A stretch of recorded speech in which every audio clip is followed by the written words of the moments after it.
LFZ Consultoria, porque o agronegócio é o nosso negócio. Olá, seja bem-vindo a mais um Agrocanal LFZ Consultoria, um canal do YouTube, um canal do Spotify para você que gosta do agronegócio, que gosta de vendas.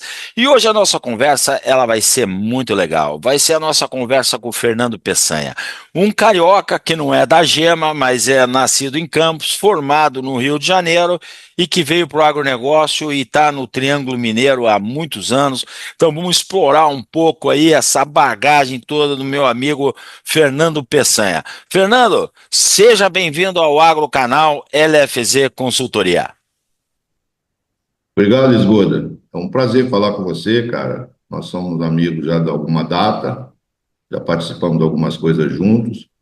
Acompanho o seu programa, acompanhei as suas entrevistas com alguns companheiros meus aí no tempo de Monsanto e muito feliz de poder estar compartilhando com você algumas ideias. Beleza, cara, Abração. é um prazer conversar contigo. A gente tem uma história aí de ter trabalhado na mesma empresa, né? Não no mesmo tempo, na Monsanto. E eu ter sido convidado a participar de um grupo aí, né, de ex-Monsanto. Você sabe que quando o cara vai ficando meio envelhecido, velho não, né? Nunca vão ficar velho, vão ficar envelhecido, né? A gente começa a participar dos grupos, aí é perigoso. O ex-Pioneer, o ex-Cargill, o ex-Monsanto, falar, porra, meu, eu só participo dos ex, né? Eu tô mais ou menos assim, nos 3, 4 grupos do ex, mas muitos amigos, muitas histórias para contar, que são histórias que nós vamos hoje aqui dar uma relembrada na tua história, na tua vida, né? E no mundo do agro que você viveu. Mas você, como sendo, né, Peçanha, um carioca, cara, como é que tu veio parar no agro? A família é do agro? Como é que é isso aí, cara? Essa vontade de fazer agronomia. Na verdade, eu sou do norte do Rio, sou de Campos, né? Fica a uma distância aí, uns 250 quilômetros do Rio. Campos é um município muito grande e ele tem muitos distritos, tem mais de 20 distritos, então ela tem uma parte interior muito grande. A minha família é toda do interior, então Campos no passado foi uma região tradicional de cana-de-açúcar, tinham muitas usinas, e meu pai, meus avós, meus tios, todos eram produtores de cana, tá certo? Lá atrás, na década de 70 para trás ali. E meus pais, meu pai, minha mãe, meus irmãos, todos só vieram do interior. Vamos falar lá, a gente fala assim, veio da roça, certo?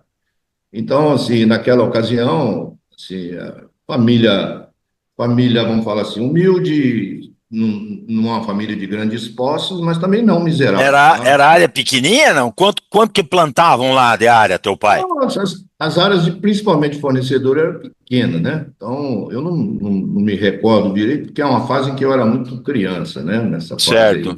aí. Mas assim, eram as coisas muito precárias, né? Naquela época não existia esses tratores de hoje, então você tinha muita coisa que era. Eu lembro, criança, era feito com boi, puxando e cortando cana na mão, você entendeu?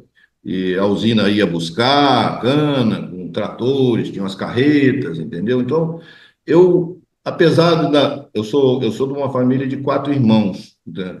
Meus 3 irmãos nasceram quando meus pais ainda moravam no interior. Eu sou o único que meu pai já veio para a cidade e eu nasci já na cidade, Que tá? idade, Mas eu que estou idade falando você assim, tá, que idade você tá hoje, Peçanha? hoje eu estou com 67, tá certo? Então, assim, meus pais, como eu acho que a maioria da minha idade, né, dos pais da minha idade, eram pessoas do interior, com pouca instrução, com muitos princípios, tá certo?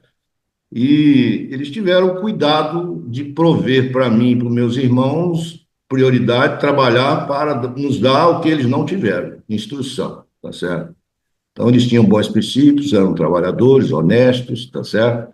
E para a gente, além desses princípios, eles fizeram questão de dar educação. Então, eu sempre fui um bom aluno, minhas irmãs, tá certo? Meu irmão, eu sou o mais novo, né? E vim para a cidade, sempre estudei em colégio público, sempre andei de ônibus, tá certo? Sempre andei a pé. Tive uma vida, Temos algo em assim, comum. andei de ônibus minha vida inteira, cara. Eu vou a colégio público. Curitiba, Peçanha, que minha mãe é viva ainda, amém, né, cara? Tem 95 anos. E eu passo na rua que eu pegava o ônibus para ir para a escola, cursinho e tal, olho aquele ponto de ônibus e falo, porra, isso fez parte da minha vida, né, cara? Pegar naquele frio do cacete de Curitiba, às 6:30 da manhã, geada, você indo para aula, e daí no meio do caminho tinha que começar a tirar aquelas roupas porque virava um calorão, e assim era a nossa vida, né? Exato. Então, assim, é uma coisa muito simples, mas que te dá uma vivência muito grande. Então, eu sempre tive, assim, na minha cabeça, né, que seria inconcebível, por exemplo, meus pais, minha mãe era bordadeira, meu pai era motorista de ônibus na cidade. Eu achava um absurdo, não passava pela minha cabeça eu perder de ano, você entendeu? Eles trabalhando para me sustentar naquilo ali e eu perder de ano. Então, eu sempre Repete, fui um repete, cara. repete isso para mim. O que que sua mãe fazia? A minha mãe era bordadeira, E seu tá pai? certo? Meu pai era motorista de ônibus, Por tá que que eu certo? quero fazer uma parte aí, gurizada? Esse é um dos perfis que eu busco, cara. Né? É aquele cara que teve princípios, é aquele cara que teve berço, aquele cara que deu duro, nada veio muito fácil, né? E aí ele aprende a dar valor às coisas. Eu hoje estou buscando para colocar no mercado esse perfilzão aí. Não que a outra pessoa, Peçanha, que tenha nascido em um berço mais abastado, não vá dar certo. Mas eu tenho procurado esses perfis aí, que é perfil que nem o teu, né? Eu É, eu, acredito eu, nisso. inclusive, depois, quando eu fui para a faculdade, eu fui para a Universidade Federal, Federal Rural do Rio de Janeiro. Eu entrei lá com 17 anos, entendeu? Então, eu sou aquele cara. A Universidade Rural, ela fica a 80 quilômetros do Rio de Janeiro, sabe? Então, eu sou aquele cara que morava no alojamento, eu sou aquele cara que comia no bandejão, tá certo? Eu sou aquele cara que no final de semana não tinha recurso para ir para o Rio de Janeiro, para Copacabana, Ipanema, meus amigos iam, que tinham um pouco mais de recurso, eu ficava lá no alojamento mesmo, com alguns outros também, que a situação parecida, e, assim, louco para formar, sair dali e trabalhar, tá certo? Dos filhos, você foi o único que fez agronomia. Eu fui o único, inclusive, assim, o curso superior eu fui o único, sabe? Aliás, da minha família toda, você não me perguntou, mas eu tive uma influência grande de um primo meu, sabe? Eu tinha um primo meu, mais velho, ele veio servir exército no Rio, do exército no Rio ele foi fazer um curso de técnico agrícola lá na Universidade Rural que existia, de lá ele fez agronomia, ele se formou em agronomia, e quando ele se formou em 68, e ele foi trabalhar em Campos, e trabalha no Ministério da Agricultura, eu fui muito influenciado por ele, porque eu acompanhava ele naquelas visitas dele. Naquela época, o Ministério da Agricultura tinha uma equipe de campo, de fiscalização, de fazer projetos, essas coisas. Eu acompanhava ele. Para onde ele ia, ele me levava. E isso aí acabou me influenciando, acabou me dando gosto por essa profissão, sabe? Vendo aquilo. Então, fui fazer agronomia motivado por esse primo meu, que eu via nele assim, uma inspiração para mim. E fiz. E, Certo. rapaz, vou te ser sincero, cara, naquela época se falava que a agronomia era a profissão do futuro. Até Mas hoje fala, né? eu entrei em 1975 na faculdade e falava profissão do futuro. Cara, eu tinha vários amigos também na mesma idade, e quando eu fui escolher fazer agronomia, alguns deles falaram assim: mas o que que é isso? Eu tinha que explicar o que que era, porque a moda era engenharia civil, engenharia elétrica, medicina. Aí você vai fazer vestibular para quê? Não, vou fazer para agronomia. Pô, o que que é isso? Tá certo? Então, agronomia, imagina, em 1974, quando eu fiz o vestibular, era pouco conhecido. Então, eu falava, isso aí é o futuro, é a profissão do futuro. Até fiz uma palestra outro dia, eu falei sobre isso, cara. Eu, quando comecei a fazer isso, era a profissão do futuro. E eu estava fazendo uma palestra para formandos. Eu falei assim: olha, aí, veja o que é hoje. Hoje eu considero como uma das melhores profissões que se pode escolher nesse momento, por diversas razões. Pela variedade de coisas que você pode fazer como agrônomo, tá certo? O Perfeito. tanto de coisa, e pela dimensão que o nosso negócio de agronegócio tomou Brasil, cara. E 25% porque do PIB é remunera nosso. bem também, né? Sim, Hoje, tem se você espaço. pegar um agrônomo aí que trabalhe num fornecedor, seja nacional, multinacional, ou numa revenda, uma na cooperativa, o cara que estiver ganhando menos de 10 mil por mês aí, 12 mil, tem alguma coisa errada. Nós temos que ver o que está de errado. E aí eu É, tenho aí o cunhado do meu filho aí, que formou em medicina, né? Tá trabalhando lá em Toledo, né? E trabalha lá num PA, um pronto atendimento, ganha 10 mil por mês, formou em medicina. é, E minha exatamente. mãe, e isso eu estou falando de 10, 12 mil, uma média baixa, porque você sabe que a gente tem agrônomo de campo ganhando muito mais que isso, seja em revenda, cooperativa, ou mesmo Certeza. em fornecedor. E as cooperativas mudaram muito, né? Porque antigamente a cooperativa era a cooperativa, assistência social, toda aquela coisa, e hoje a cooperativa está pagando comissão, está agressiva, está na veia de todo mundo, né? Certeza, bichão. É. Hoje, aqui, quando você vai entrevistar, inclusive, quando você vê um cara, às vezes, fazendo muita questão de discutir qual será o salário fixo, eu até desconfio, cara. Eu gosto do PJ, eu gosto do cara que chega aqui e fala assim: qual é a comissão? É aquele cara que você vê que, quanto ele pensa, quanto mais eu trabalhar, mais eu ganho, quanto mais eu produzir, mais eu ganho. Esse é o perfil, tá certo? Você sabe, O cara ficar muito Peçanha, carrado aqui não, não vai, né? Eu fui os dois, né? Eu fui CLT, né? Trabalhando na antiga Ciba-Geig, que é a Singenta de hoje, né? Fui CLT como gerente regional na Monsanto e eu fui PJ na Pioneer. Porra, era a maior oportunidade de ganhar dinheiro era ali, cara. E eu não tinha com um certeza. real de nada. Era se É. vira, meu amigo, tirou pedido, você come, você paga a gasolina, você paga teu carro, Você paga até os boné. a boné, agenda, caneta, eu pagava. Então eu Exatamente. sabia para quem que eu ia distribuir o meu boné. Né? Eu Exatamente. dava valor naquele boné. E ainda É. pagava 1% da minha comissão, do valor que eu ganhava da Pioneer, para marketing. Para a Pioneer E, fazer folder, fazer um monte de coisa. e, É, foi uma grande escola, viu? A Pioneer foi uma grande escola para mim. Naquele tempo ela era muito diferenciada em relação às demais, né? Então, sim, sim. hoje a coisa já é muito mais equilibrada, né? Mas É, foi muita uma, gente hoje foi, imita, né? mas foi uma boa fase. Inclusive, eu participo de um grupo, como eu falei, do Ex-Pioneer, sabe? E a gente estava discutindo outro dia, né? Que talvez, Peçanha, eu possa dizer para você que dos times de fornecedores que eu vi até hoje, talvez o daquela época, estou falando aí de 1990 até 2000, talvez um dos times mais efetivos que eu conheci. Mas como é que a Pioneer contratava a Peçanha? Ela chegava na área, aí em Uberlândia, e ia no Peçanha e dizia: "Ô Peçanha, qual é o cara aí que você acha que é fera no campo?" Aí o Peçanha falava: "É fulano." Por quê? Por causa disso, disso, disso. Aí ela ia no outro distribuidor: "Quem é o fera aí?" "É fulano." Ah, depois que ela ouvia três, quatro histórias que aquele fulano era o fera, ela ia em cima dele. Falava assim: "Bichão, vem comigo." Aí ele fala: "Não, mas eu tô bem aqui, tá? Quanto tu ganha?" "Tanto." "Então, aqui a comissão é tanto, já tá faturando tanto. De saída, sem fazer nada, você já vai ganhar 30% a mais que você ganha." Você foi o cara, É, né? melhor.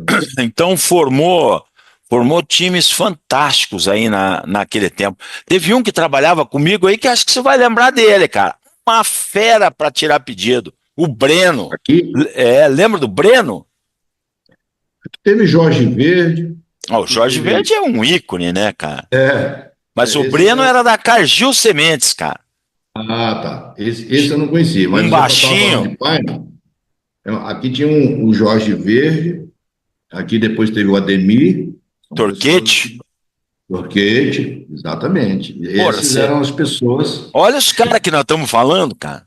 Fera, fera. Hoje são consultores, cara. O Jorge Ah, Verde é um consultor para clientes especiais, cara. pô, o Entendeu? Jorge Verde é uma figura, o Torquete outra, né, cara? Então, É. muitos daquele tempo hoje estão como consultores. Mas Jorge voltando Verde hoje aí é um avô. cara, mas voltando aí na tua história, né? Você se formou e se formando aí no oitavo período, 10º período, aí 4, 5 anos de trabalho, o que que tu pensava? Vou para onde? Vou fazer o que da vida? Esgoda, de certa forma, cara, até pela juventude, e a pessoa, o fato de também ter tido uma vida assim perto da praia e tal, eu sou um cara que eu não era 100% aquele cara responsável, eu era um cara de beira de praia, com 21 anos, me formei, tinha alguns vícios, sempre gostei de tomar cervejas, sempre fumava, eu Normal, era um né? cara normal da minha idade, sabe? Então, vamos falar assim, entre aspas, eu era um pouco até irresponsável do ponto de vista assim de pensar seriamente de entrar no negócio. E de repente, cara, para você ter uma ideia, eu num bar, naquela época existiam bailes de carnaval, num clube. Conheci um cara tomando uma cerveja assim no bar e ele falou: O que que você faz? Aquela conversa. Eu falei: Eu fiz por minha agronomia. Ele falou assim: Ô rapaz, eu tinha um cara da Monsanto outro dia que estava precisando de um RTV para colocar aqui na cidade mesmo, na minha cidade mesmo, Campos, para fazer estado do Rio e parte do Espírito Santo. E ele escreveu para mim, eu falei: Me dá o nome do cara e o telefone. Ele escreveu num papelzinho, sabe aquele papelzinho de guardanapo que fica De dentro padaria? padaria, escreveu, eu botei dentro da bermuda, entendeu? Acabou o carnaval, eu achei aquele papelzinho, liguei pro cara. E o cara falou: Não, liguei pro gerente da Monsanto no Rio de Janeiro. Chamava Fernando Magalhães Portela. O sinal, para mim, foi um professor no começo, né? E eu fui lá, ele me chamou: Vem cá fazer uma entrevista. Fui lá fazer uma entrevista, cara. Naquela época, as empresas não tinham um departamento de RH formatado como hoje. Naquela época era a entrevista que você fazia com o gerente, ele Gostou, determinava, gostou, não gostou, um abraço. gostou, colocava para dentro. E eu fui lá, cara, eu fiz uma entrevista com esse cara que não passou de meia hora, sabe? Ele queria saber um pouco a respeito da minha família, para saber das minhas origens, né? E ele queria saber como é que eu me virei na vida, certo? Eu sempre me virei muito bem na vida. Meus pais não tinham recurso para sustentar vícios meus, de cigarro, uma cervejinha, entendeu? Então eu sempre procurei eu me virar para dar conta disso aí. Que tu fazia? Vendia alguma coisa ou não? Cara, eu sempre vendi, cara. Eu, naquela época, Esgoda, não existia como existe hoje o Paraguai, que você ia no Paraguai e compra as coisas. Naquela época, no Rio de Janeiro, na Rua da Alfândega, tinha uns turcos. Ah, Eles vendiam perfume, eles vendiam relógio, eles vendiam lapiseiras, aquelas coisas. Eu comprava aquelas coisas lá e levava para minha cidade, principalmente perto do Natal, e eu vendia aquilo para meus amigos. Eu tinha tudo. Se eu quisesse um reloginho bonitinho que acendia a luz, eu tinha. Se quisesse um perfume diferente, eu tinha. Uma lapiseira para você dar de presente num amigo secreto, alguma coisa assim, eu olha que tinha. resgate, cara. Um reloginho que acendia a luz, cara. Porra, como a E, gente queria isso, né, cara? e na faculdade eu estava envolvido com protagem de camiseta, sabe? Aquelas coisas. Você ia para levantar meu dinheiro, eu precisava levantar um dinheiro, então eu fazia minhas virações. E esse cara na entrevista lá na Monsanto, o Fernando, falou assim: Qual a experiência de venda que você tem? E eu contei para ele essas coisas. Ó, cara, eu sempre me virei, eu nunca tive dinheiro sobrando, eu sempre me virei para sustentar as coisas que eu gosto, tá certo? E ele falou, bom, ele foi explorando isso aí, chegou um ponto e falou assim: Bicho, você é o cara que eu preciso, cara. Você está contratado, entendeu? Olha que Meia alegria. hora de conversa. Aí ele falou assim: Você vai fazer exame médico agora, no Rio de Janeiro. Semana que vem você volta aqui na segunda-feira, você vai pegar o resultado dos seus exames médicos. E chegando aqui, você vai estar aqui um diretor da Monsanto, que era o Carlos Albert, que era de São Paulo. Carlos Albert vai estar aqui. Ele falou assim: Eu quero que você seja contratado. Então, eu estou te orientando. Carlos Alves vai te perguntar isso, isso e isso. E você vai responder isso, isso e isso. Tá certo? Perfeitamente. Voltei lá na segunda-feira, estava lá o Carlos Alves, tá certo? Hoje é um falecido, né? E me perguntou exatamente as coisas, e eu respondi exatamente do jeito que o Fernando me orientou. E o Carlos Alves, na mesma hora, falou assim: Você está contratado, meu filho? Você está preparado para ir trabalhar? Falei: A hora que o senhor quiser. tá certo? Dali Ah, mesmo, cara, ele já me mandou para São Paulo para fazer registro na carteira. A Monsanto, naquela época, era na Rua da Consolação, lá no centro. De lá, eu fui para Ribeirão Preto, para fazer um mês de já treinamento. pegou uma belina? Na época, não peguei. Ele instruiu até para o cara me dar uma belina. Naquela época, existiam umas greves de metalúrgico e faltava carro, sabe? Então, cheguei lá, não tinha carro, eu fui de ônibus mesmo peguei um cometa lá para Ribeirão Preto e fiquei, o Davizão era o gerente lá, e fiquei um mês em Ribeirão Preto andando com os RTVs da região do escritório, do distrito de Ribeirão Preto. O Davi era o gerente. Fiz o treinamento, voltei e assumi minha área. Aí você falou da Belina. A Belina, a primeira Belina que eu tive, uma Belina 77, isso já era 79, né? Eu fui contratado em 79. É uma Belina 77 que era do Fernando, e ele falou: "Ó, bicho, pega essa Belina aí, vai trabalhar, porque não tem carro novo. Tá em greve de metalúrgico, falta de coisas e tal." Comecei desse jeito aí, você entendeu? Em Campos, fazendo o Grande Eu Rio. morava eu morava em Campos, na minha cidade natal, né? Então, eu morava com meus pais, eu era solteiro, e eu fazia todo o estado do Rio. Tinha uma região de Laranja, ali perto de Itaboraí, Rio Bonito, tá certo? Tinha um pouco de. Tinha cana na minha região de Campos, na minha cidade, e tinha o café no Espírito Santo. No Espírito Santo, até a metade do Espírito Santo, a BR-262. Olha, Esgoda, café é uma puta de uma cultura, cara. Qualquer currutela que você falar do sul do Espírito Santo, eu já subi em caixote e fiz discurso, cara. Porque naquela época nós tínhamos que introduzir o handap, tá certo? Naquela Lá época você é café com nilon? café com nilon, e vou te falar uma coisa, topografia, tatu tem que andar de chuteira, entendeu?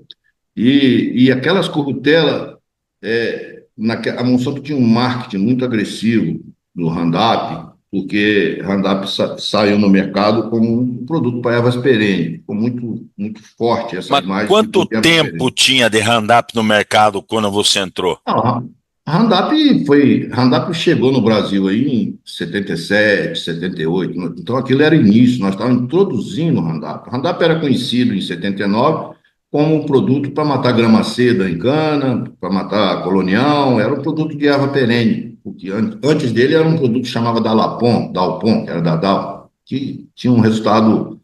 O Roundup veio limpando, né? Só que a gente tinha que fazer um trabalho para mostrar para o produtor de café que, se ele usasse metade da dose, tá certo? Economicamente seria viável em relação a ele carpir, A né? Que é capina. aquela região, a capina manual, tá certo? Então, esse era o trabalho. O trabalho era de levar. O Espírito Santo é muito italiano, muita colônia de italiano, muito café de meeiro, certo? Muito meeiro. Então, você fazia o trabalho de mostrar para o cara. Você fala assim: quantos covas de café você. Ah, eu só cuido de 2.000, porque é o que eu dou conta com a minha esposa e tal. Eu falei: mas por que você dá conta só de 2.000? É porque eu tenho que carpir, eu tenho que fazer isso, fazer aquilo. Então, o meu papel era dizer: rapaz, se você usar glifosato, Roundup no costal aqui, o que você faz com 10 serviços de capina, você faz com um no costal, tá certo? Você fazer o serviço mais duro. Então, em vez de você tocar 2.000 covas de meia, toca 3, toca 4, aumenta a tua renda. Em vez de você estar agarrado no cabo da enxada, 10 dias para carpir um hectare, em um dia você faz esse serviço se você simplesmente fizer. Então, o nosso trabalho era fazer demonstração disso, tá E, certo? porra, se Entrava dentro. imagine que maravilha, né? O cara conheceu um produto desse que ele passava ali, dali 5 dias tava torrando tudo. Sabe como que nós éramos mensurados na época? Que a Ah, moça estava no trabalho. Você levava, fazia um dia de campozinho, levava 20 pessoas. O importante não era o volume que você vendia, o importante é que você levava 20 pessoas e vendeu para 18, tá certo? para Vende- difundir, né? Vendeu o quê? É tão pequeno lá, e muitas vezes o cara rachava o galão. Um galãozinho, o distribuidor estava junto, aí juntava dois e comprava um galão, Você tá fazia um certo? dia de campo desse, subindo no palanque lá na caixote e tirava o pedido lá mesmo. Lá mesmo, bicho, a instrução era essa. Aprenda. Eu fui treinado para produzir resultado. E isso me compõe até hoje, cara. Eu sou um cara de resultado. Tá certo? Eu Moçada até que tá falo me com escutando, gurizada nova que tá nos ouvindo, ó, guarda isso. Você tem que ser você. formatado para fazer a meta, caralho, né? A, a Monsanto é uma escola extraordinária, bicho. Entendeu? Então, a Monsanto, a gente era treinado para resultado. Hoje a gente até vê algumas coisas que a gente acompanha as redes sociais e tal. Ô, cara, é bacana você ter um bom discurso. É bom ver as pessoas que sabem falar bem, que têm um bom discurso. Só que o discurso sem resultado, ele esvazia, tá certo? E o resultado sem discurso, ele é firme, tá certo? O que sustenta é resultado. Você pode ter um bom discurso, você vai enganar algumas pessoas por algum tempo, mas não todo o tempo. Agora, se você tiver resultado, o seu discurso te ajuda. Se você tiver só discurso e não tiver resultado, vai ser por um tempo. Eu sempre Agora, falo, você Peçanha, pode não ser um cara bom para falar, você pode ser um cara que não é bom para fazer e-mail, que não é bom para estar na rede social, você entendeu? Você pode não ser isso. Agora, se você tiver resultado, você tem emprego, cara. Você tem emprego, você se sustenta e você pode se garantir com resultado. eu Então, sempre falo, Peçanha, resultado não pode. nos meus treinamentos que faça a meta, cara. Se você fizer a meta, ninguém vai abrir o livro da tua vida para ver o que está acontecendo. Agora, se Eu você nunca. não fizer a meta, meu, alguém vai enfiar o dedo para ver o que está acontecendo. Exatamente. Eu nunca tive medo de meta, Esgoto. Eu passei na Monsanto em diversas áreas, comecei como representante técnico de venda um, tá certo? Nunca tive facilidades, sempre briguei pelas minhas coisas. Eu trabalhava Rio e Espírito Santo. Isso aí, dentro da Monsanto, naquela época, o pessoal de São Paulo, sul de Minas, eram os protagonistas. Você ia numa convenção anual, aquele pessoal de São Paulo, sul de Minas, esses caras eram os caras que eram as estrelas da Era os cara. convenção. A gente era os caras do Nordeste, entendeu? A gente era os caras da periferia. Então, chegou um determinado momento que eu pedi a Monsanto, eu não tenho o que aprender mais aqui, eu queria ter uma exposição numa área de um pouco mais de responsabilidade. E eu fui para Bebedouro, no interior de São Paulo. Antes de entrar nessa tua Hum. ida para outro lugar, deixa eu te fazer uma pergunta, que comigo pelo menos aconteceu isso, que a minha história é muito parecida com a tua, de família simples, das passagens que você teve, foi as que eu tive, o sonho de ter o relógio que acendia a luzinha, todas essas coisas. E quando eu entrei na Cibagai, né? Porra, eu tava na Herbitécnica, né? E Sim, eu que lembro até top. hoje que o número que eu ganhava de salário era 5.500. E um cara chamado Pedro Sasso, cara, veio me convidar para fazer as entrevistas. E eu disse: não, eu tô bem aqui na Herbitécnica e tal. Tinha o final de semana feliz, você vê meta por semana. Se você fizesse a meta da semana, você ganhava um prêmio para gastar no final de semana. Por isso chamava final de semana feliz, né? Mas aí ele falou assim: eu disse, não, não quero ir, tô bem aqui, tô há 3 meses na Herbitec.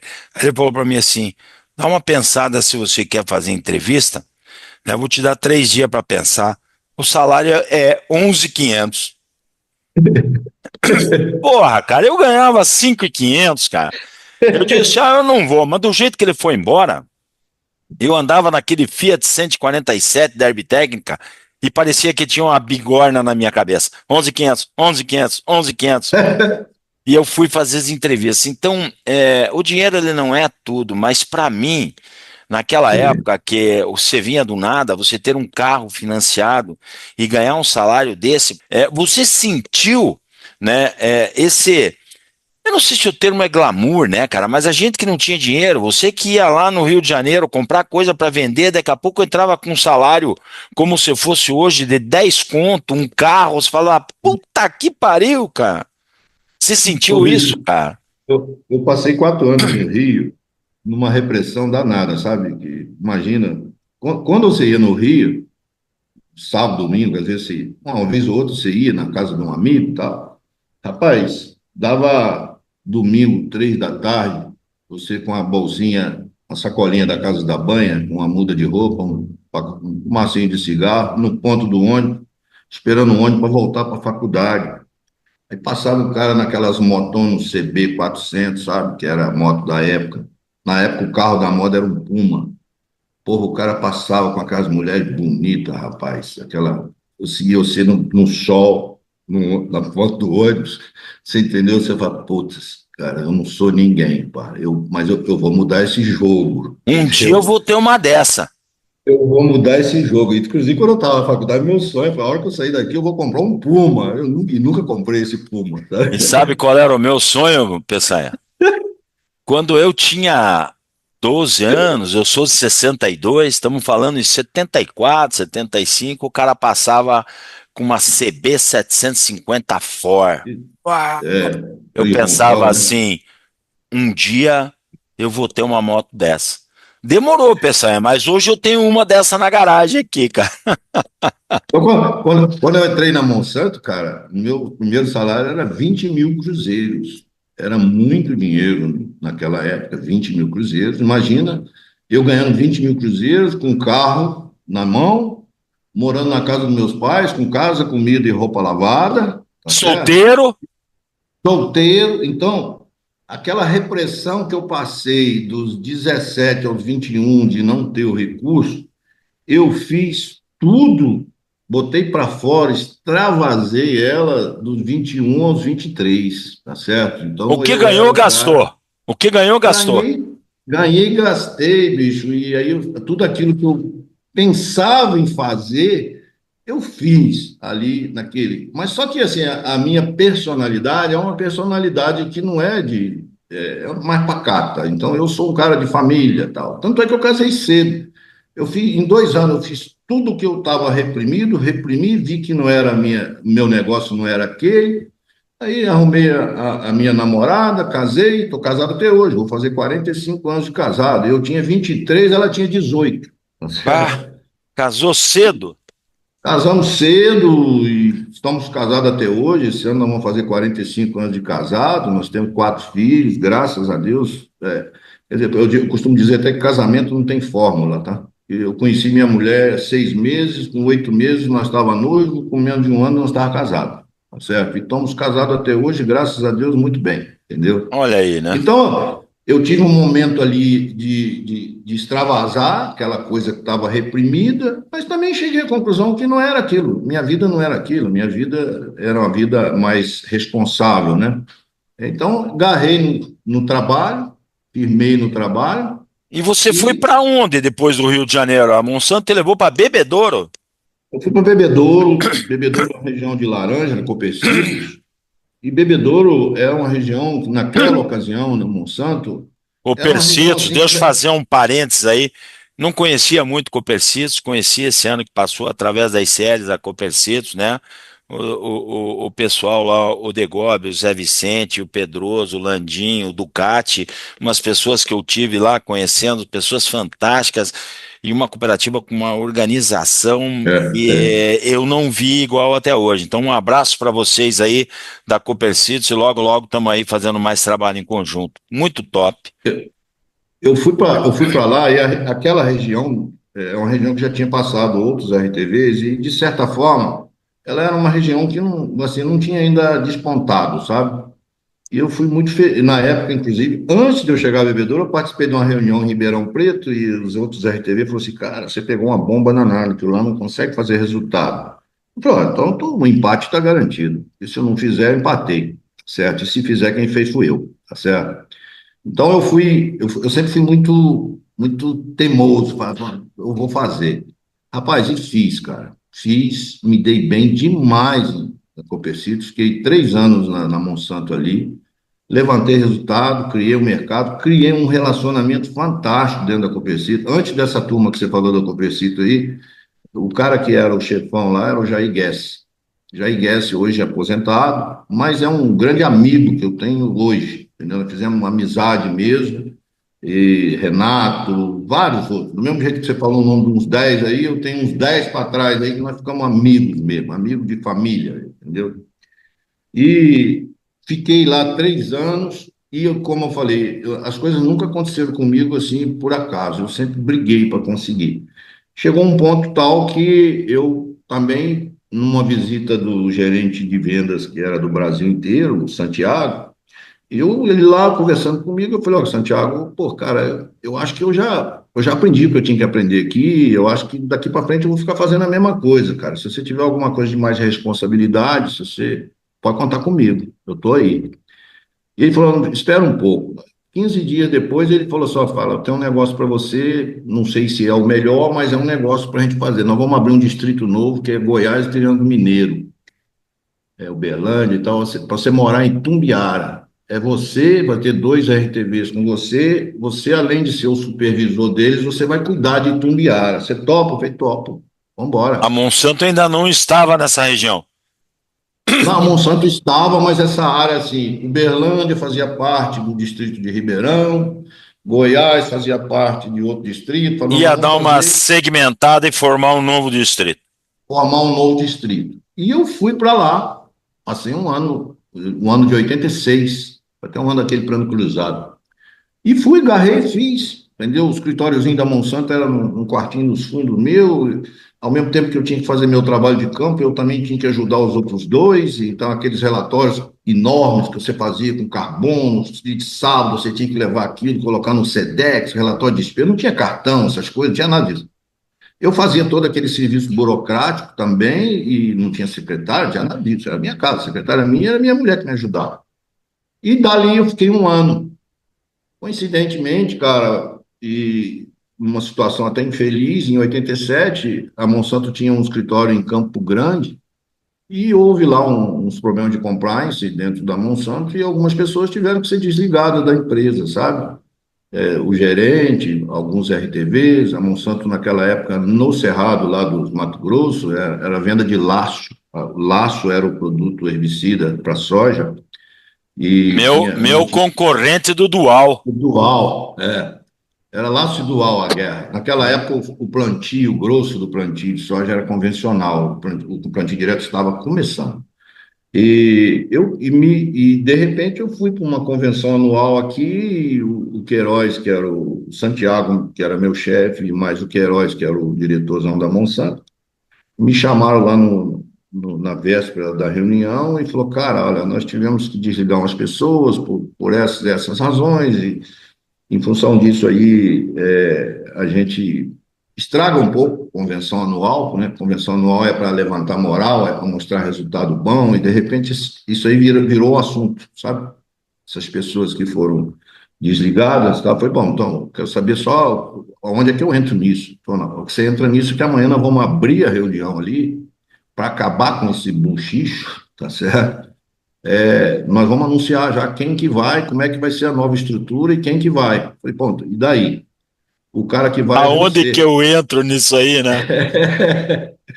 O cara que vai é você e você precisa me dar uma resposta agora à noite, porque isso vai ser anunciado amanhã cedo, certo? Pô, imagina em 1987, Esgoda, eu não fazia parte do meu projeto de vida ir para Cuiabá, 87.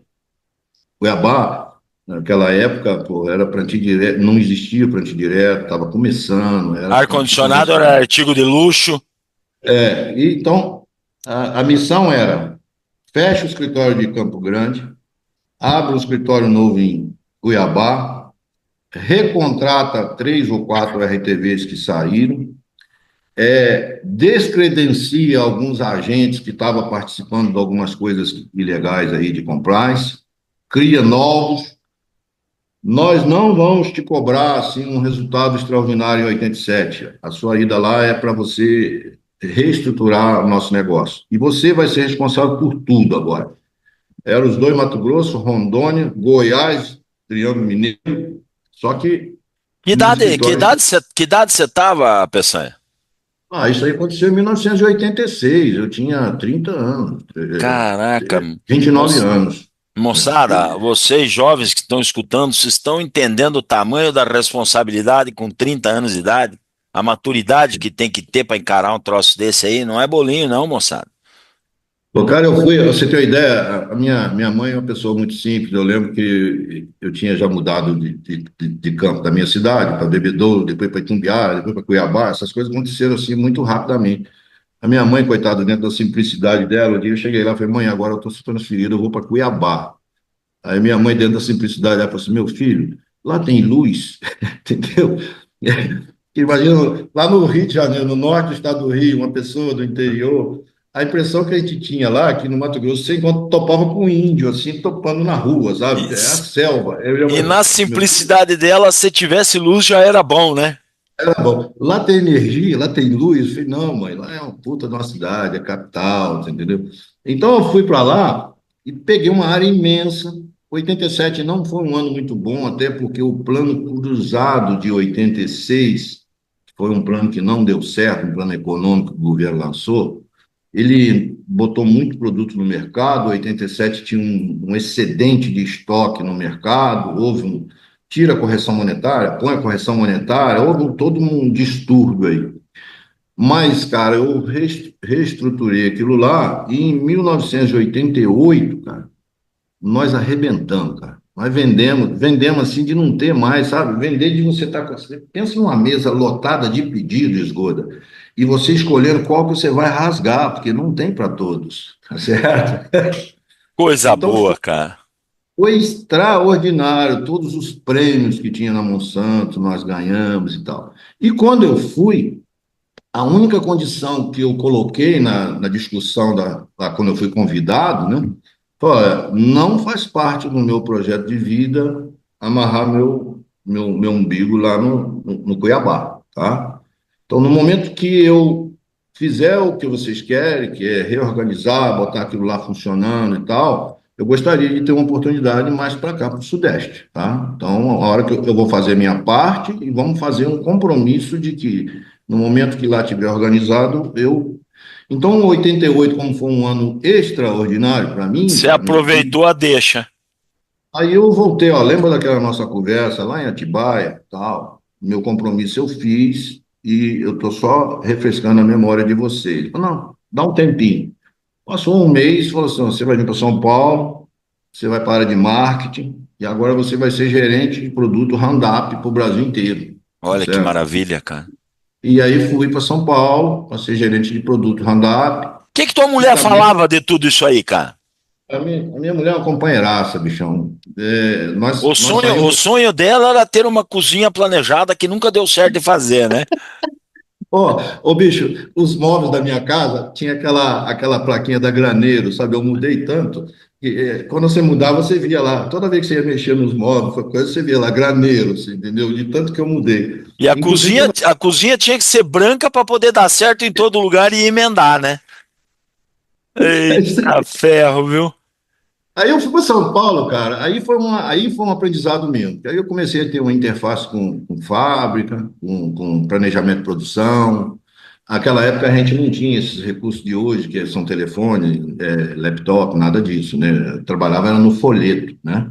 Então você tinha uma interação muito grande com a agência, você tinha que produzir um folheto de roundup para café, um para laranja, outro para cana, outro para plantio direto. Então você ficava Você era muito meio envolvido. sozinhão ou você tinha um time ali a tua ajuda aí, separando por cultura, esse tipo de coisa? Não, naquela época não tinha ainda esses tipos de divisões, entendeu? Então você tinha a área de marketing lá, tinha eu e um outro que me ajudavam, a secretária relativa a Randap, tinha um outro gerente de produto Laço o timezinho dele.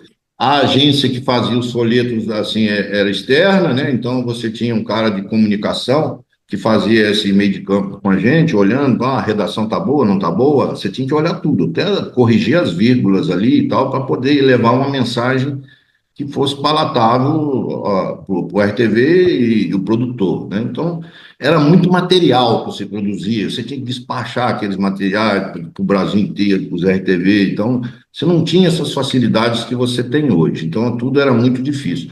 Mas foi uma escola, cara, uma escola. Quantos anos você ficou em São Paulo nessa função? Eu fiquei 3 anos, e aí,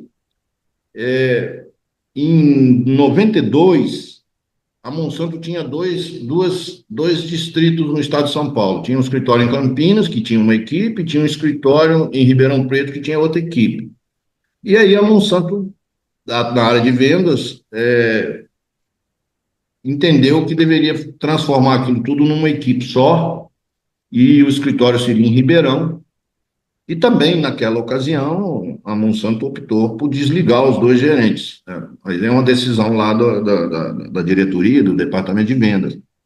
E aí me deram também essa outra missão: Fernando, você vai para Ribeirão Preto e você vai ficar um ano em Ribeirão Preto e você vai fazer a fusão. Você vai fechar o escritório de Campinas, você vai ficar com 19 RTVs e vai ficar todo mundo reportando para você em Ribeirão Preto, tá certo? Então eu fui também, eu era aquele faz tudo, sabe? Eu fui para lá com essa missão também de juntar isso tudo, uma equipe muito grande, uma equipe estrelada, sabe? Pessoal mais maduro. Então eu fui para Ribeirão Preto em 92, fiquei lá um ano completo, fui com data para ir, data para voltar, tinha uma missão certa. E quando voltei, me deram a missão de ser gerente nacional de vendas. Naquela época existia esse cargo. É como se fosse hoje um diretor comercial, uma coisa assim. A Monsanto era muito enxuta, sabe? Nesse momento aí, o Queiroz, que era o diretor lá atrás, já era o presidente da Monsanto, o Osmar Bergamasco, que era o diretor da divisão agrícola, e eu era gerente nacional de vendas. Fiquei nesse cargo aí em 93, 94, e em 94 eu fiz um projeto na minha cabeça, eu tinha 37, 38 anos. Eu tinha, assim, eu estava numa fase na Monsanto, Esgoda, que dali para frente eu estava fazendo exatamente aquilo que eu queria, que eu mais gostava: é venda, é gente, é mexer com a tropa. Eu sou o cara da infantaria, sabe? E eu estava me tornando um pouco burocrata, sabe? Eu estava muito enfiado dentro de burocracia, e eu estava vendo que dali para frente na Monsanto eu teria até espaço para crescer, mas seria talvez uma coisa que não me fizesse bem. Eu sou um cara de vendas, eu sou comercial. Eu tinha medo de perder a embocadura, sabe, de vendas com aqueles clientes de referência que a gente tinha. Naquela época tinha uma Itamaraty, eu era amigo do Nomura. Nomura é um japonês que abriu Itamaraty Sul, depois abriu Itamaraty Norte. Então, eu era amigo do Nomura. Eu era amigo do Jair Guess, você entendeu, da Copercito. Eu tinha medo de me afastar disso, você entendeu? Então, essa Entendi. coisa foi me corroendo. Falei assim, por outro lado, a gente viu o Cerrado crescer. Eu vi muita gente que disse que era vendedor virar distribuidor, ganhar dinheiro, ter a vida própria, crescendo junto com o Cerrado. Então, aquilo passou a fazer parte também da minha proposição de vida, sabe? Então, em 94, eu, em comum acordo com a Monsanto, e pedi conta, saí, tá certo? Mas E você a já gente tinha algo certo com um não tinha nada. distribuidor Eu ou tinha saiu no escuro? Eu tinha um plano só, cara, só na cabeça, tá? Então, eu saí assim: falei, Monsanto, eu vou trabalhar para você de outra forma. Eu vou ser distribuidor de vocês. Como aqui no Uberlândia era uma cidade que eu gostava, atendia minhas necessidades de família, eu escolhi Uberlândia porque também a Monsanto tinha um problema de distribuição aqui, certo? Então, a minha vinda para cá como distribuidor, eu estaria também favorecendo a Monsanto, trazendo para ela aquilo que ela não tinha aqui. E a Monsanto me favoreceu nisso, entendeu? Então, você imagina, você sair de uma empresa, abrir um negócio, você precisa de crédito, você precisa. Então, o Queiroz me ajudou demais, como me dando um crédito, vamos falar assim, que eu não tinha. Você montou a revenda sozinho ou você teve sócios? Não, fui eu e mais um sócio, o Hernandes Simeão. Hernandes era um gerente meu, um gerente que reportava para mim. Ele estava em São Paulo, um cara muito comercial, muito agressivo, tá certo?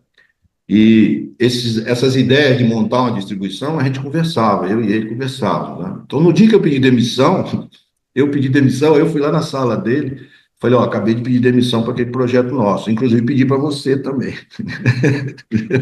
Você está demitido. Eu pedi para mim e para você. Olha, acredita, cara, nós chegamos aqui em Uberlândia, só tinha na cabeça. Chegamos aqui em Uberlândia, hospedamos num hotel. E vamos A minha procurar um mulher, lugar. a mulher e a dele falou assim, ó, vocês saem para procurar casa para a gente morar e nós dois vamos sair procurar um ponto comercial para a gente alugar. Nós não tinha nada, certo? Tá Nós que tinha só, pariu. era só sonho. E graças a Deus, cara, nós fomos muito felizes, cara. Você Pegamos um... teve a coragem que eu não tive, porque teve um cara na Monsanto que era o cara que cuidava de Roundup no Brasil, hoje está acho que na Alemanha, Antônio Smith. O Smith é uma sumidade, aquele cara, para mim é top das galáxias. E um dia eu cheguei para ele e falei assim, Smith, né? Tô, tô fora da Monsanto aí, me dá glifosato de Roundup original de 5 litros para eu ser o distribuidor disso no sul do Brasil. Ele fumava pra cacete, cigarrinho na boca, pensou 10 segundos, falou assim, de 5 litros eu não te dou, mas de 1 litro é teu. E eu não peguei, cara. Eu não peguei. Olha que cagada. Porra, o tanto de revenda pequenininha que existe nesse sul do Brasil para usar glifosato de 1 litro e eu não peguei. Eu não tive essa coragem que você teve. Nós E, tivemos, assim, hoje quando você pensa assim, cara, fala, nossa, que peito, hoje, você fala, nossa, que coragem nós tivemos, cara. Eu e a Nandi viemos para cá, abrimos uma. Você tem uma ideia, nós somos tão peitudos que nós abrimos 3 lojas no primeiro ano. Nós abrimos em caraca, abriu Uberlândia aonde mais? Uberlândia, Tumbiara e Mineiro. Mineiros, cara. Mineiro. Por Aí que nós tão longe arrumamos, assim, cara? arrumamos um sócio para Mineiros. Era um RTV nosso que era bom comercial, também tinha vontade. Falou assim, bicho, nós vamos abrir uma loja aí, você fica de sócio conosco. E É, deu abrimos certo lá também? deu muito certo, sabe? Então, rapaz, vocês falam, você tem uma ideia, em 95, quando nós estávamos aqui, nós não éramos conhecidos. Tinha dia, cara, que a gente abria a loja, não tocava nem o telefone, Puta que entendeu? eu pariu. Aí, eu falava assim, eu e nós ficava olhando um para o outro assim, falava assim, cara, nós Vamos quebrar. passamos, nós passamos, atravessamos a ponte e explodimos a ponte. Não olha para trás, olha para frente, tá certo? Não olha para trás porque a ponte nós explodimos, tá? É para frente. Rapaz, com trabalho, com fé, com conhecimento, com garra, bicho. Ó, cara, no primeiro ano nós faturamos 5 milhões de dólares, no segundo ano nós faturamos 13, no terceiro ano nós faturamos 23, e no final nós tínhamos 10 lojas, tá certo? E faturava 80 milhões de dólares. E plantávamos 8 mil hectares de soja. Isso num período de 12 anos, entendeu? Mas, assim, à custa de muito trabalho, Chegou de a ter muito... quantos RTV? Consultor de campo? Cara, putz, você imagina 10 É lojas, se uns você tiver 30, uns aí... 30 consultor, pelo menos. Acho que não, acho que tinha mais, cara. A gente fazia reunião de final de ano aqui, juntava com as famílias 300 pessoas, Barbaridade. certo? E Assim, e o que que foi. deu que depois isso se dissipou? Não deu certo? Alguma condição de mercado? A realidade é o seguinte, cara, depois você teve aquele evento da ferrugem, quando veio a ferrugem da soja, Certo. a gente foi prejudicado como produtor, que nós plantávamos muito, né? Ferrugem veio e foi um ano terrível, né? Para todos. E fomos prejudicados também como distribuidor. Nós tínhamos muito contas a receber, entendeu? Então, os clientes, todo mundo perdeu dinheiro naquela época, as produções foram muito baixas, nós estávamos lidando com um negócio que a gente não tinha conhecimento, né? Aham. Naquela época, 2006, 2005, essa faixa aí. Então, foi um ano que algumas decisões tiveram que ser tomadas, né? Então, uma das decisões que foram tomadas na época por nós nós temos que optar para fazer alguma coisa que, então a opção na época foi, Hernandes gostava, Descontinuaram o negócio. descontinuou a distribuição e privilegiou a parte de lavoura. Como isso aí nunca foi meu forte, a parte de lavoura, a parte de produção, né? Isso, Hernandes gostava muito disso e gosta até hoje. Eu continuei sócio lá, mas eu me afastei, sabe? E me afastei por um tempo, fiquei um pouco, sabe? Um pouco deprimido com isso, né? Você imagina? Ah, isso é uma coisa mais normal. Eu passei por uma depressão terrível, meu amigo. Exato. E depois passou, aí eu vendi minha parte da agropecuária eu vendi para ele, o Hernandes, certo? E, e retomei a minha vida. E você E montou, né, a opção agronegócio em que ano? eu montei em 2011, entendeu? Porque um ano antes, eu tenho um grande amigo, fundou a DVA, o Pelisser, Conheço o sabe, Pelisser, grande Pelisser? abraço aí pro Pelisser, O antigo Pelisser, TVA. isso. O Pelisser, eu tenho meu filho, Marcelo Peçanha, era da Monsanto. Ele era MDM, algodão, passou Monsanto, e aí Rogério Castro, queria levar ele para a DVA. E o meu filho foi fazer uma entrevista em Campinas, e era o Pericé, o dono da DVA. E o Pericé, olhando na entrevista, falou: Peçanha, o que você é do Fernando? Eu sou filho dele. Falei: cadê seu pai? Pô, cara, meu pai está em Uberlândia, entendeu? Contou um pouco da história e tal. Meu pai tá meio parado, ficou meio deprê aí com essa situação aí que aconteceu. E o Pelicé falou: não, rapaz, seu pai pode ficar parado, não. Você fala pro seu pai para vir aqui, ele vai trabalhar comigo, certo?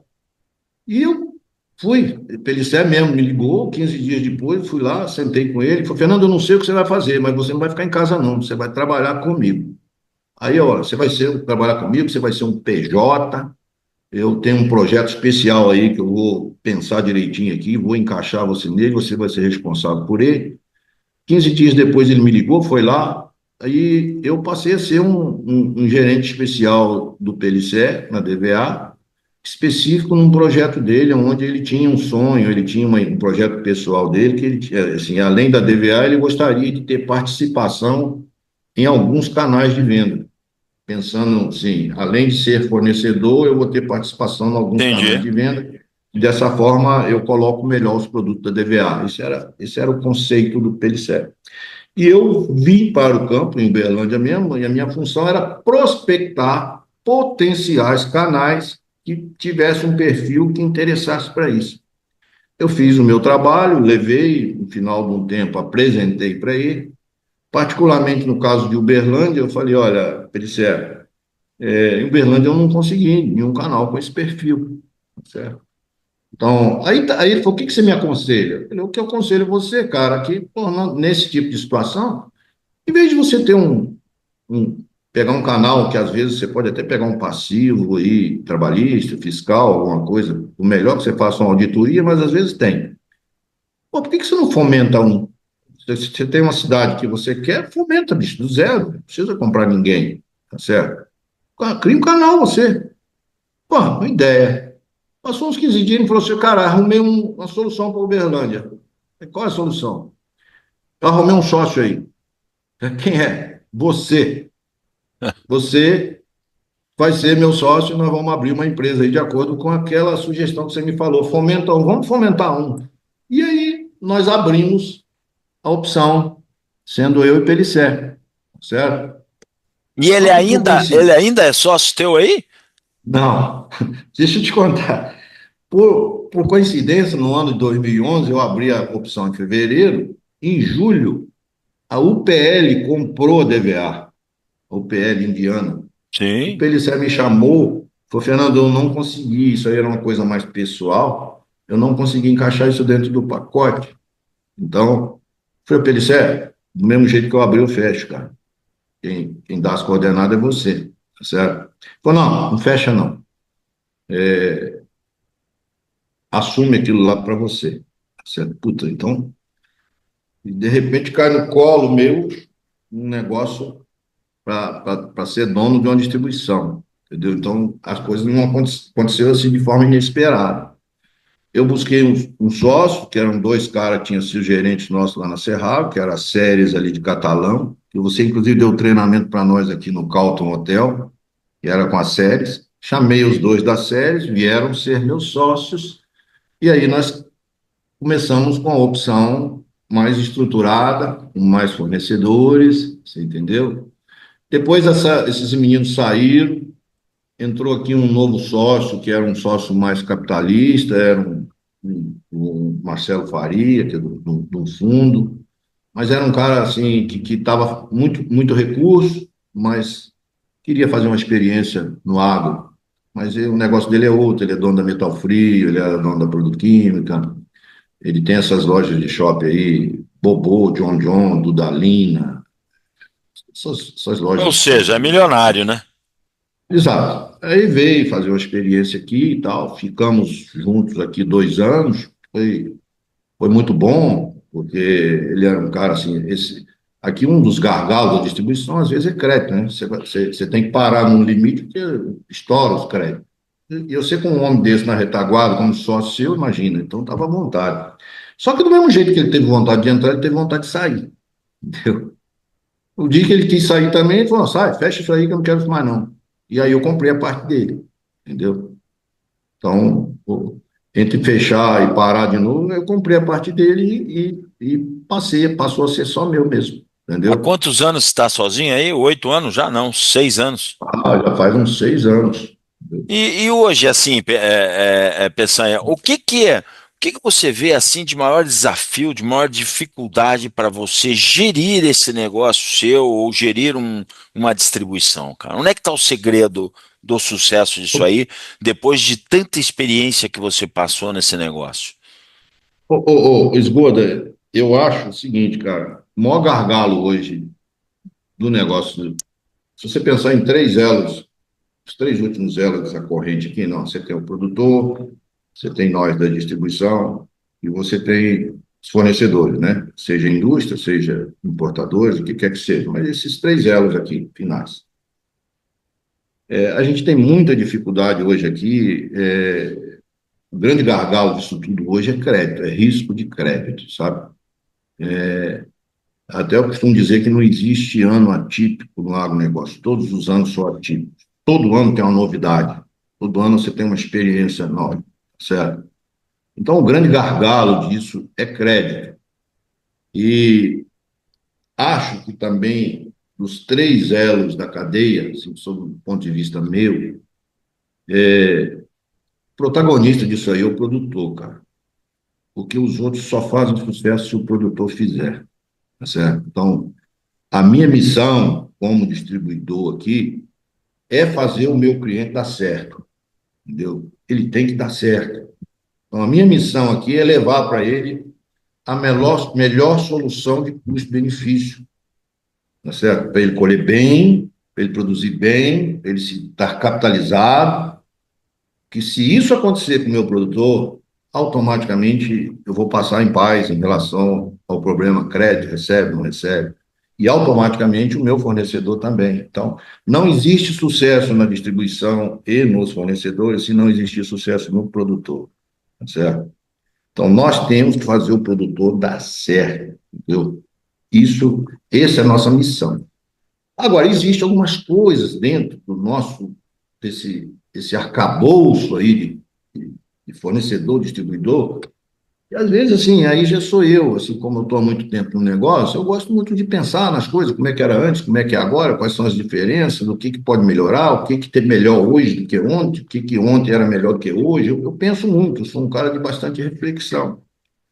Eu sinto, eu sinto, e nós, distribuidores, estamos muito próximos do produtor, nós estamos pertinho, mas sinto um certo distanciamento da indústria, tá certo?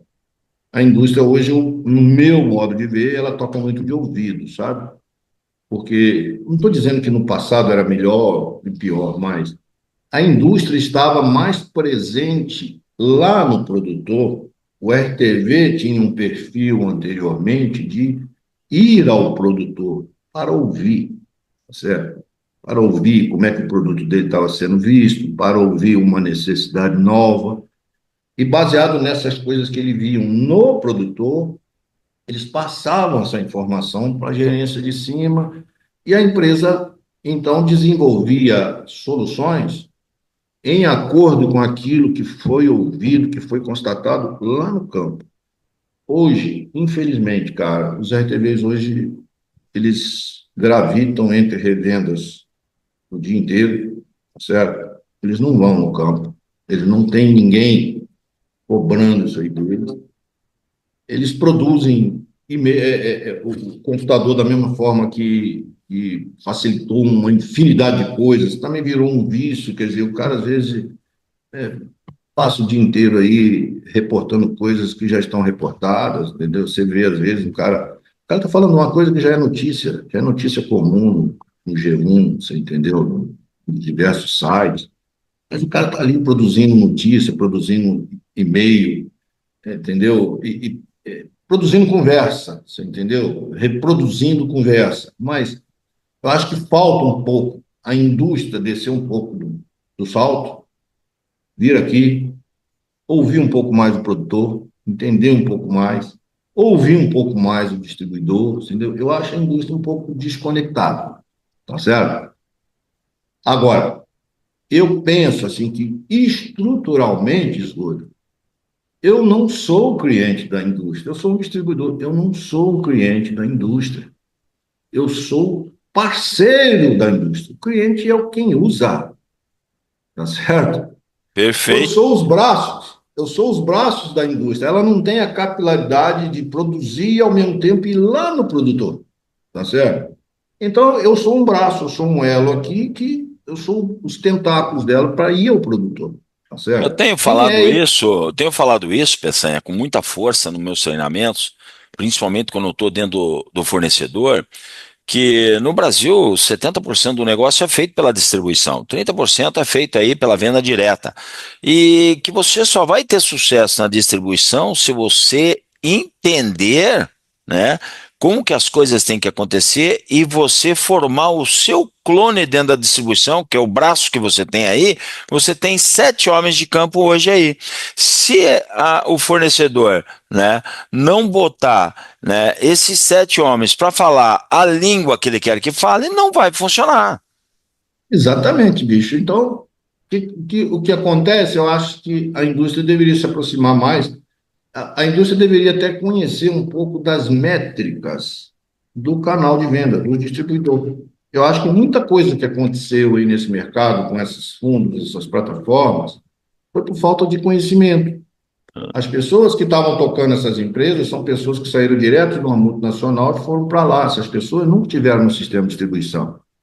Essas pessoas. Administrar um negócio com dinheiro em caixa é fácil, né? Agora com margem Exatamente. apertada, Ó, uma coisa é você estar lá dentro de uma multinacional que tem uma margem melhor, ela tem acesso a um capital mais barato, às vezes fora do Brasil mesmo, ela tem margem. Então, você pode criar um ambiente corporativo. Aqui não tem espaço para ambiente corporativo, cara. Aqui você tem que cobrar o escanteio e correr e cabecear, entendeu? Então, não tem espaço para isso, não tem espaço para você colocando gente aqui inútil, você entendeu? Gente teórica. Ô, cara, eu falo até para os meus funcionários aqui, nós temos muita liberdade, a gente conversa todo mundo, cara, eu tenho dificuldade de ficar olhando para você sentado nessa cadeira aí, bicho, isso me incomoda, tá? fala uma coisa Caçam. pra mim, cara. Agora eu vou mexer numa ferida aí, né? Nós já estamos com mais de uma hora de bate-papo, que o nosso bate-papo tá fantástico e a gente normalmente trabalha com uma hora mas deixa eu mexer numa ferida. Tá fácil para achar um homem de campo aí, um consultor de vendas?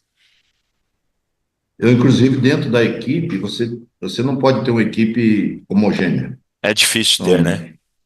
se pegar lá dentro da equipe, você tem uns três caras que já estão mais maduros, são os caras que já têm resultado, uns caras que estão ganhando dinheiro, e normalmente você tem mais uns dois ou três, que é gente que você está apostando, é gente que não está ainda ganhando o dinheiro que gostaria de ganhar, também não está produzindo aquilo que eu gostaria que ele produzisse, mas você consegue ver nele um crescimento.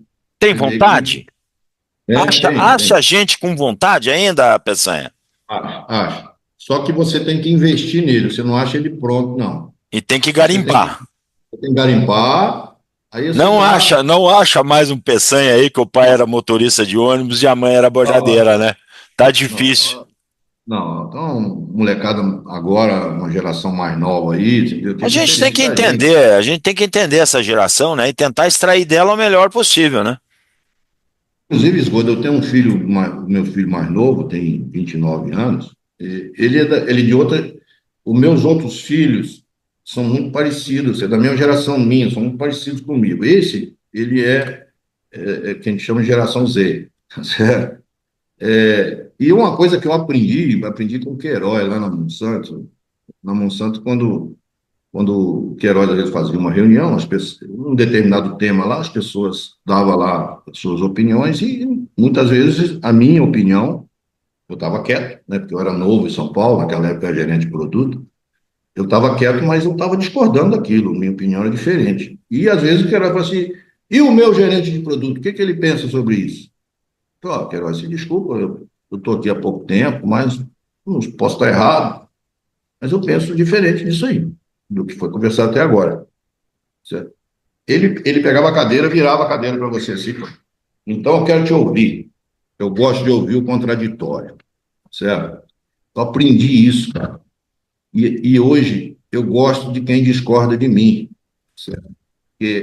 Então eu estou falando isso, estou ligando ao meu filho. O meu filho tem um pensamento político, de uma série de coisas totalmente diferente de mim. E eu falo para ele, meu filho, você é o cara que mais me ensina, cara. Certo? Eu tenho com você a oportunidade de aprender uma série de coisas que às vezes eu estou desconceituado, eu estou, sabe, eu estou passado. Então, o fato da gente não concordar não nos afasta, ao contrário, nos atrai, entendeu? Perfeito. Eu gosto de aprender com você. Com os seus irmãos, talvez eu tenha mais para ensinar, e eles são muito parecidos comigo, e acaba a gente sendo meio igual. Você é diferente, entendeu? E aí, de certa forma, eu vou passando para ele os meus conceitos também, né? Porque você Ele sabe está no aquela. agro também? Ele é agrônomo, trabalha comigo aqui, cara, entendeu? Ele é sócio do meu negócio aqui também. Eu E eu até eu brinco com brinquei ele. com você aí outro dia agora, aí antes da gente começar a gravar, né, cara, que meu filho não é diferente, é outra geração. O bicho tá fazendo aula à noite, né, de ciência da computação lá, engenharia de software, e o cara vai me jogar beach tênis às 5 da tarde, cara. Eu Puta falo, que pariu, piá. eu falo pro meu aqui, sabe, que ele tem uns papos meio sociologista, sabe? Uns papos meio e tal. E eu falo, cara, eu respeito, tá? Mas tem hora que você é, tem hora que você não é, cara. Você não bebe Cristal, você só bebe Heineken. O meu telefone é um Samsung, o seu é um iPhone, entendeu?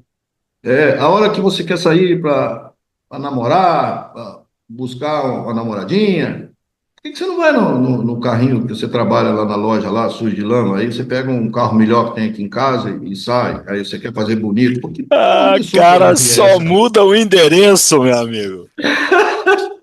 Só Mas muda o assim, endereço. você é um sociologista que faz questão de tomar Heineken, andar de iPhone, e quando você quer arrumar uma namoradinha bonita, você quer andar de Land Rover, bicho. Por que que você não vai de Fiat no Com a Mobi? estradinha surda aí, né, cara? Por que que você não vai na Saveiro? Por que que você não abre uma cervejinha Cristal? Entendeu? Então, porra, para com isso, né? Ele ri, sabe? Então, devagarzinho, assim, eu vou também introduzindo meus conceitos e, de certa forma, eu vou aprendendo com ele também, que a geração é essa, cara, a gente tem que conviver com ela. Então, a gente tem que arranjar o modus operandi de não estar batendo frontal, né? Então, vamos junto, entendeu? E, de Perfeito. certa forma, se você está conversando, você também está passando o seu, né? Você está passando o seu conhecimento, você está fazendo ele refletir sobre isso, entendeu? Uma coisa que a gente sempre fala aqui claramente, meu filho, os boletos chegam e eles têm que ser pagos, tá? Beleza, entendeu? Aí começa a arder. Ô, Peçanha, Exatamente. é, eu acho que eu já fiz mais de 60, 70 entrevistas, e essa aqui é a entrevista mais longa que eu fiz até hoje.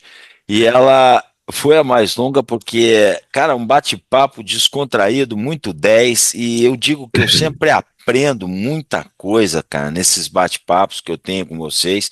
E você é um cara que eu me identifiquei muito, porque muito das coisas que você passou na tua vida, eu passei, a nossa história, ela converge muito, né?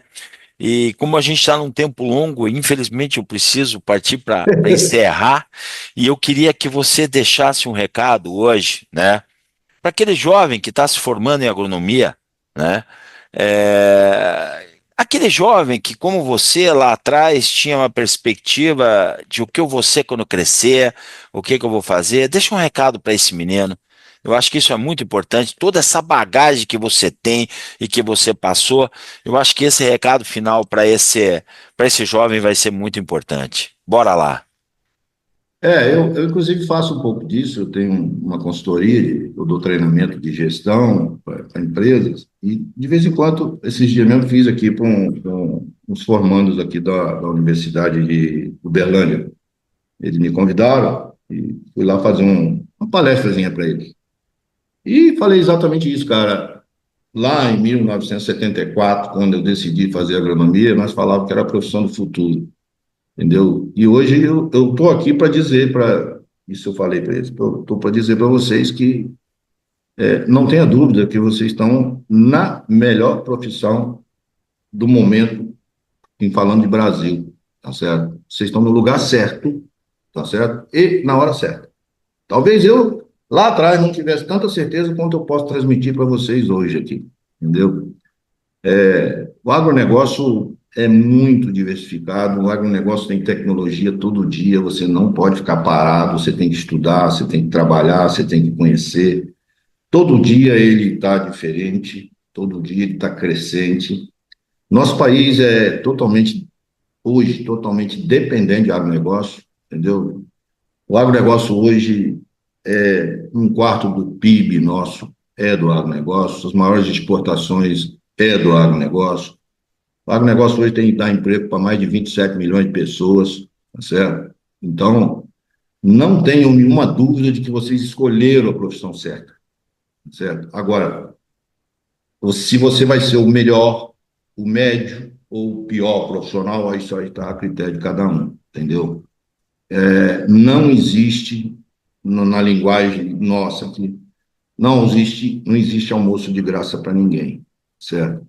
Então, você não vai conseguir convencer as pessoas se você não tiver resultado. Então, seja em qualquer empresa que você vá trabalhar, trabalha para resultado.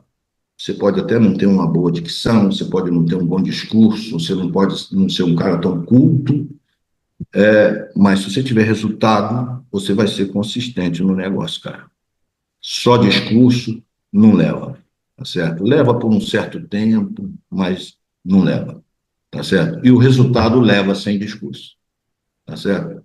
E então, assim, é um mercado de oportunidade, é a profissão de oportunidade. Eu recebi outro dia um slidezinho, rapaz, que eu até procurei, que tipo tinha uma espinha, uma coluna vertebral, colônia de peixe, falando as diversas coisas que um agrônomo pode fazer. Juro por Deus, cara, é porque eu não achei no dia dessa palestra, até inclusive queria levar. Eu só com aquele slide eu daria conta de falar umas 2 horas, tá certo? Porque são tantas coisas que um agrônomo pode fazer, entendeu? E eu ainda consegui, olhando aquela espinha de peixe, consegui mais umas 4 que eu sei que faz e não estava ali. Não estava ali ainda, né?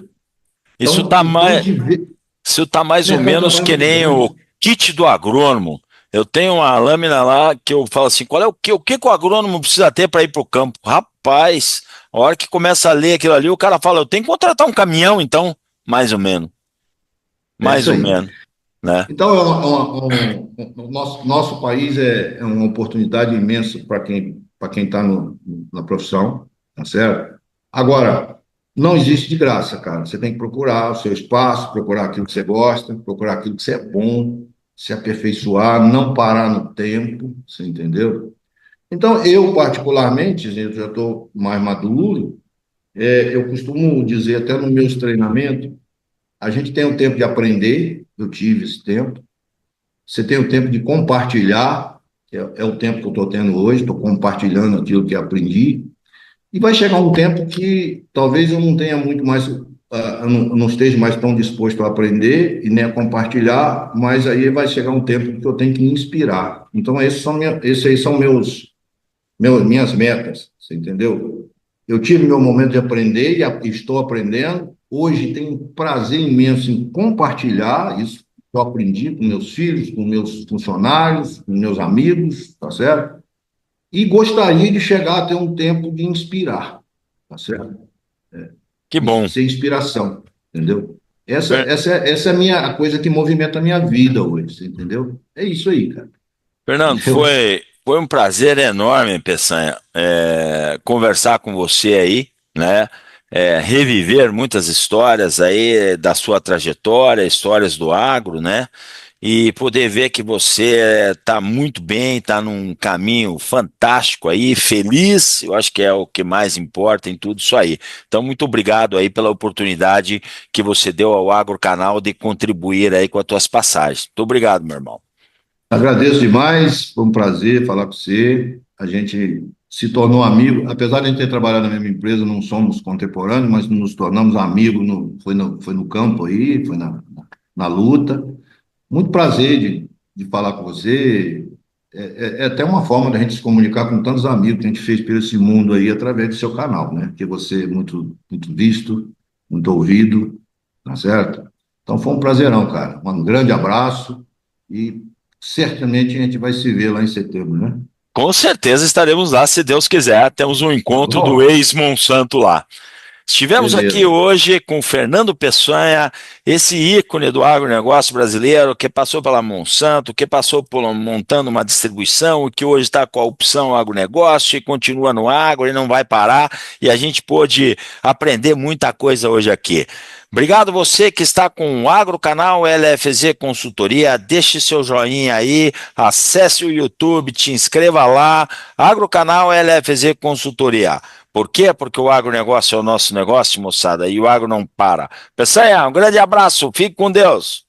Valeu, um abração. Fique com Deus.